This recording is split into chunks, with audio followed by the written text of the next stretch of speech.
And the final volume, in fact, it's the final volume in English, but there's one more volume in French, plays five.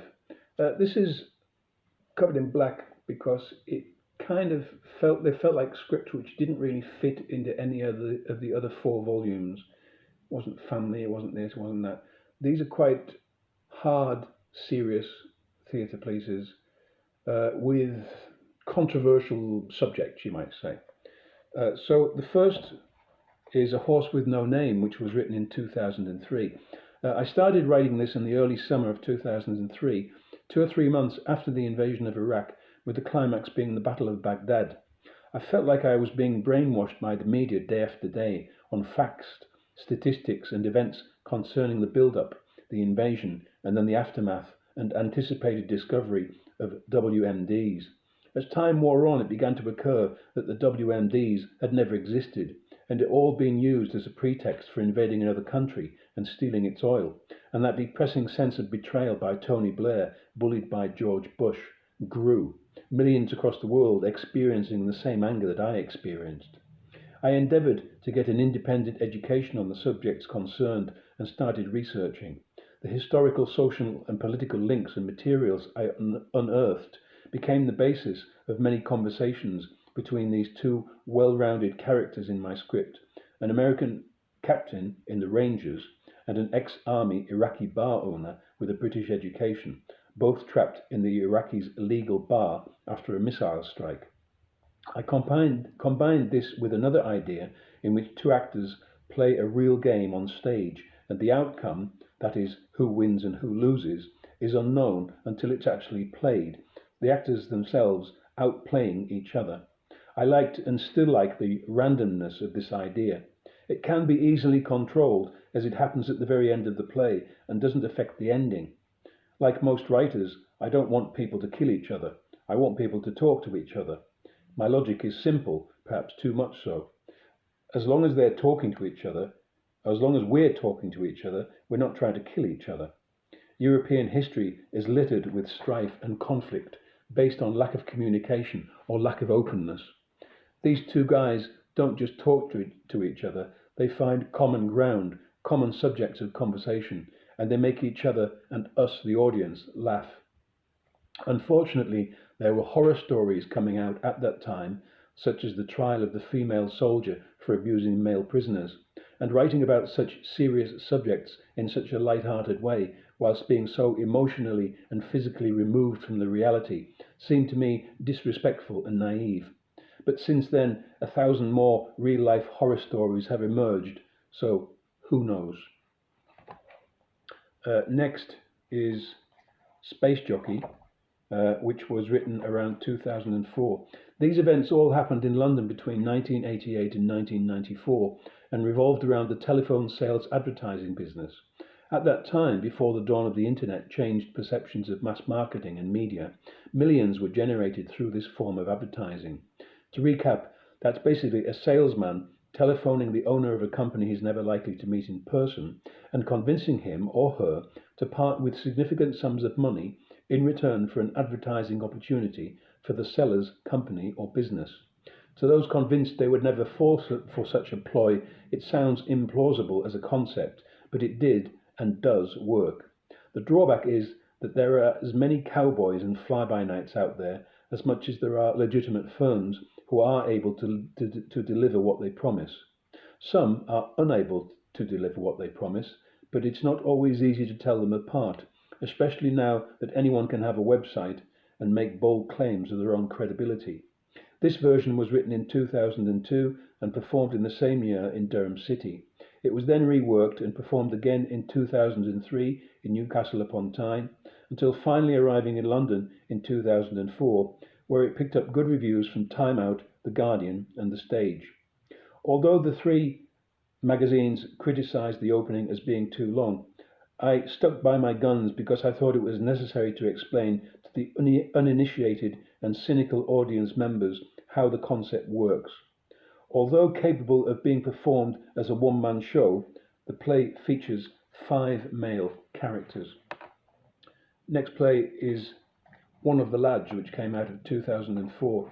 This play started life as a true story told to me by an ex-junkie in 1986 when I shared sheltered accommodation in Hackney, East London, with a diverse variety of tenants. He, the ex-junkie, had taken heroin one night with 4 other junkies, and the following day, one of them, the renter of the flat they were visiting, didn't wake up. He died in the night of an overdose. Before calling the police, they'd stripped him of money, valuables, and drugs, and then left the building. This became the basis of my play. It was also one of 2 plays I wrote in that period, the other being A Horse with No Name, that explored how I felt about the invasion of Afghanistan and Iraq. As I've mentioned in my introduction, I've tried hard not to write about things I've not experienced, so using the formula here was very much a reflection of some of the frustrations and horrors that came from distant lands and filtered daily into our living rooms. The original plan was to cast a man in the lead role of Velasquez, but when I'd held auditions, I discovered that the violent monologues I'd written for him, when spoken in a violent manner by the auditioning actors, didn't tell me anything I didn't already know. The actor who clinched it was a young female actress. I found myself listening to violent language coming through the dulcet tones of a young girl for whom butter wouldn't melt in her mouth. So it was a surprising irony that one of the lads was in fact a girl. Also at that time in Iraq, a female American army soldier was put on trial for abusing prisoners at Maghreb prison, and I think what many of us found shocking wasn't just that degrading abuse of male prisoners went on there, but that it was instigated by a woman, or at least she was caught, though many of the male torturers probably got away with it. In my play, Velasquez didn't kill Dirk, the dealer, but Dirk did sexually abuse Velasquez at an earlier point, so she wasn't that concerned about his demise or disposing of his body. For her, it's revenge.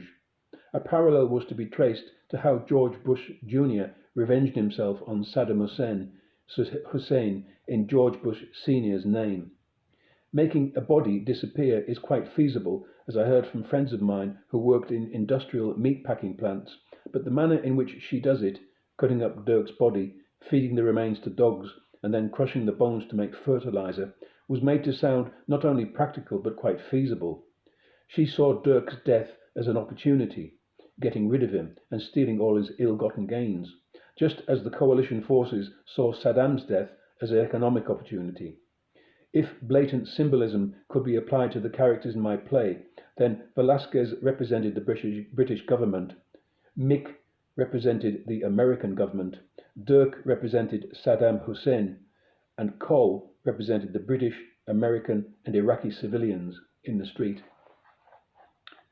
Next play is The Next Life, which was written in 2005.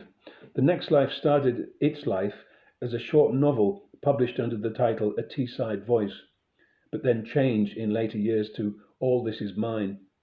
I started writing A Teesside Voice in the autumn of '94.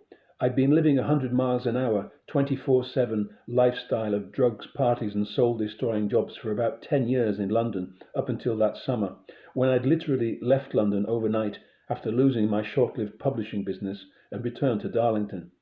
Instead of living with my parents, I ended up spending 3 months sharing a beautiful but empty 3-story Georgian terraced house tucked away in a leafy enclave with my friend and mentor, P.N. It was there, in the topmost room with bare floorboards and a coal fire, that I laboured at the old Amstrad computer for many days and nights, writing my book. As it was my first real effort at a novel, I never had much faith in it, and returned to it over the years, refining, adding, deleting, and experimenting. I also rid myself of the narrative and stripped it down to a theatrical version composed only of words and directions, adding the film idea at the end, condensing many of the characters' lines in the book into monologues. Having said that, however, the coordination between actors and technicians regarding the voices off is formidable. The book and the play follow a fictional character called Rob Barlow, a drug dealer who drifts in and out of scenes from all walks of London life. I was never a drug dealer in London or anywhere else, but I certainly experimented and met many of the people described in both the book and the play. It's perplexing to me now when I look back and wonder how I survived, as I took some deadly risks with my health in the quest for cheap thrills and enlightenment. but some of whom these characters are based didn't make it. And then finally X, which was written in 2006. X started life as A Town Called X, written in 1999, as a reaction to the murder of Matt Shepard, a young gay man presumed murdered by homophobes in the USA in 1998. Funded by Northern Arts, 3 abbreviated versions were performed in November 1999 at Live Theatre, Newcastle upon Tyne, with Simon Gibson, Danielle Elliott, and David Napthine in the roles, and myself as writer and director. At the end of this work in progress, one of the audience commented on how, after the first few minutes, she'd wanted to stand up and walk out in disgust, and then realised that was the point. At that moment, I knew I had a winner on my hands. From the very beginning, audience reactions were extreme. It was a play you loved or you hated. There was little middle ground. But as the writer, I felt I was simply reflecting a truthful observation of the masculine culture of a small part of the northeast of England at that time. Indeed, shortly before writing it, I saw the Edward Norton film American History X. For me, a lasting testament to the importance and power of truth in theatre.